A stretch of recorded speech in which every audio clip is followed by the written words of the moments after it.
almost a cliche that you get a big bonus and go buy one of these. That's right, BMW's 6 Series, in this case the 650i with the twin-turbo motor. But I wouldn't have touched one with a 10-foot paycheck until they fixed the styling. And to my eyes, they did that. So let's get in and check the tech.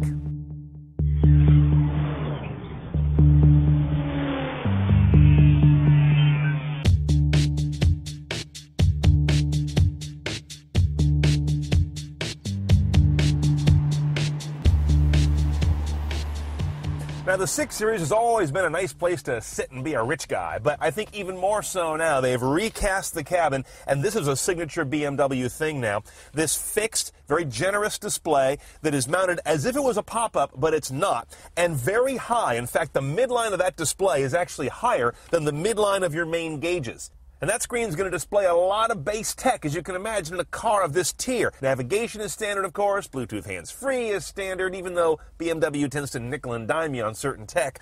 One of the technologies I like the best, though, is in that nickel and dime category. Make sure you get the BMW apps option for a cheap $250, allowing you to have Facebook, Twitter, streaming radio. It's really cool. It's iPhone only. It goes in this dock. See our BMW 328i video we just did for a complete tour of the connected stuff going on here and their apps integration.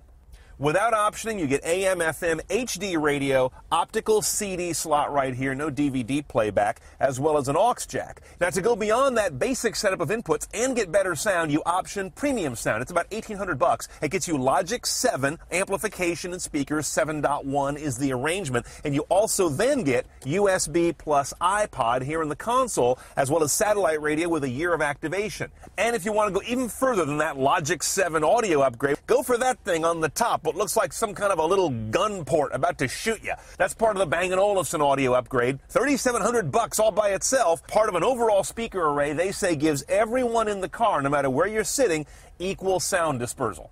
Now, this car is also loaded up with a lot of driving assistance you're seeing, like blind spot detection system and the lane departure warning. You can defeat those, obviously. This car is going to let you know if someone's in your blind spot, indicator right there in the mirror, or it's going to vibrate the wheel if you're drifting. Okay, now the real crowd pleasers. I saved the best for last. This is an optional technology here that puts a camera package to work. If I press it now while I'm sitting here still, I get kind of a fisheye cam. It's 2 cameras, but they're looking completely out, left and right, from the front of the vehicle.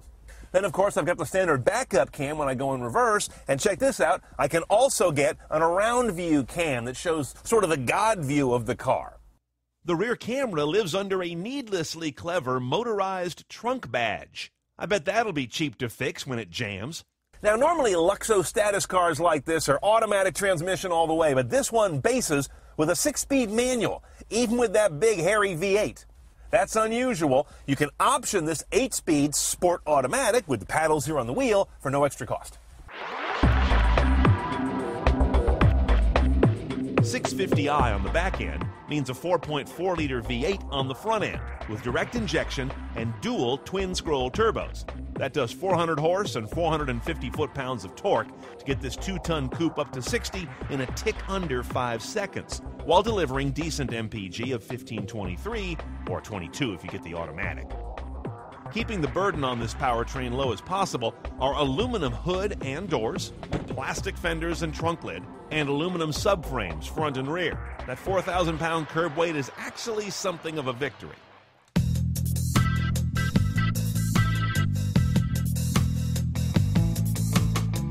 The kind of power this car delivers is not violent. You could tune it that way if BMW chose to. With those kind of numbers, you certainly could. But instead, it comes on as this inexorable force. That fits the character of the car really well, I think.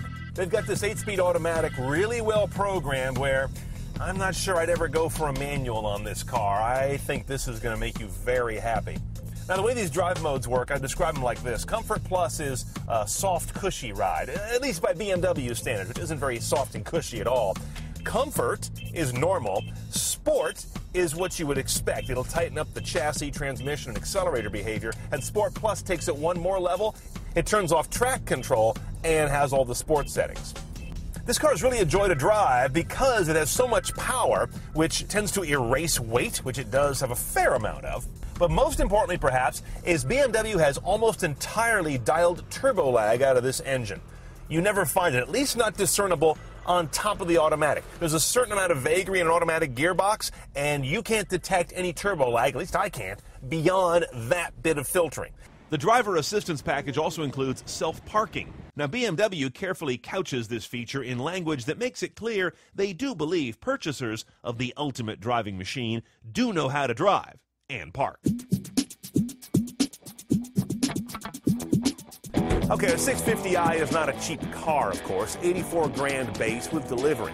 Here's what I'm not going to option to it to keep it well below 100, because that comes up pretty fast on this car. I'm going to skip the driver assistance package. I don't need the lane departure, the blind spot, the head-up display, all that stuff. Skip it. I'm also going to blow off the Bang & Olufsen sound at $3,700. I don't pay that for sound anywhere, let alone in a car. I will spend $250 on the BMW app support, so it's just premium sound for $1,700 and apps for $250. That's a must-do if you're watching a video on this website.